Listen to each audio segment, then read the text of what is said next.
Hi, I'm Terry from Arcan, and in this segment we're going to talk about your refrigerator. So the RV fridge, it is a two-way refrigerator. It works on propane and electric. So to start the fridge, we have the buttons up here. It is very simple. Just press on. It will go into the auto mode. So what that means is it'll select 110 volts if it's available, and if it's not, it'll automatically switch to gas. So if you were plugged into short power and you had a power outage, your fridge will use the battery to run the circuitry, and it'll automatically switch over to propane in the absence of 110 volt. Most people just run it in the automatic position. It does have the ability to bypass auto and just run it straight on gas. One of the reasons you'd want to do this, let's say you had an inverter and you were using an inverter to use your battery power to generate 110 volt with your outlets, you definitely wouldn't want to run your fridge because it would kill your battery pretty quickly.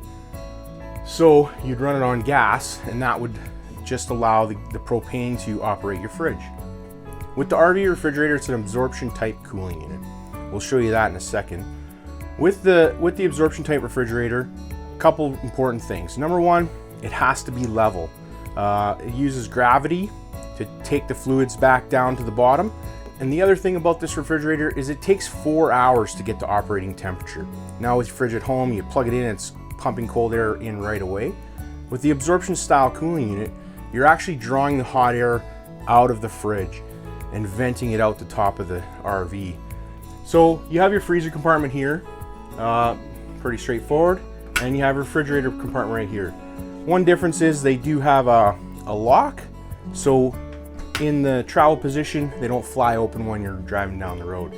So you just have to push the little latch to allow the fridge door to open. One thing you can do for storage when you're storing the RV, you can get these little clips that fit on here and just hold the door in the semi-open position so that they don't flop around, but they also don't close it tight and make the opportunity to create mold or anything like that. Let's go outside. I'm going to show you a few things in the back that you need to know and show you that absorption cooling unit. So with the absorption cooling unit, it needs airflow. So this is our refrigerator vent on the sidewall, and then you have a refrigerator vent on the roof that we'll show you later. One of the challenges is you could get bugs in here and stuff like that, and people tend to want to cover it with a screen, but it's a big no-no because the screen restricts airflow and the fridge could overheat and cause damage. So we're going to open this up.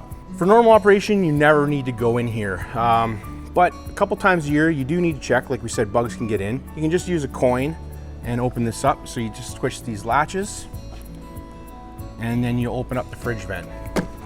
So in here, you have the back of the fridge. This is your cooling unit.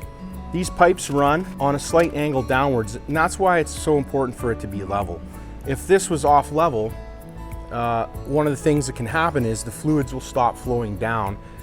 In that case, it'll overheat, and there's 4 chemicals in the back of this cooling unit. There's hydrogen, water, a rust inhibitor, and ammonia. And one of the things is the rust inhibitor will start to crystallize if it's overheated, and it can block these smaller pipes. So it's very important to make sure that you're running this fridge level. Because the fridge takes 4 hours to get cold, it's a good idea to get that fridge cold the night before you go. And if it's on your driveway parked and you're not sleeping in it, tend not to care if it's level or not. But with the fridge running, it needs to be. So that's if you're gonna run it the night before, make sure it's level on your driveway before you run the fridge. All right, couple things back here. This here is a drain hose. The condensation has a drip tray inside, and this little drain hose drains that drip tray, and it just goes through the vent and drips on the ground, no harm. It's super important that if you do take this vent off to inspect back here, that you reinsert this drip hose through the vent so that it's actually dripping on the ground. If it's actually dripping in here, it's going to be dripping on the wood and potentially running inside your unit could cause some damage. So every time you take this off, be sure that you reinsert this drip hose through the vent hole. Other than that, there's really nothing you have to do back here. It's all electronic. Everything works just by the push of that button.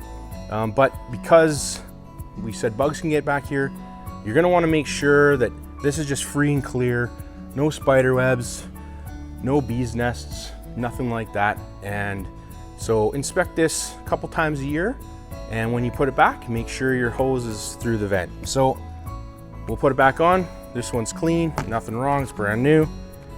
Insert that through, clip this in, push these tabs.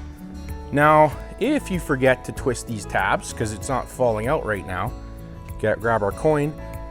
If you forget to twist these tabs, this could fly out on the highway, you lose your fridge vent, so you don't want to do that. So twist the tabs locked, give it a pull, make sure it's not going to fall out, and that's it. So that's your RV refrigerator. If you have any questions, please come by and see us in one of our many locations, or give us a call and we'll be happy to help. Thank you very much.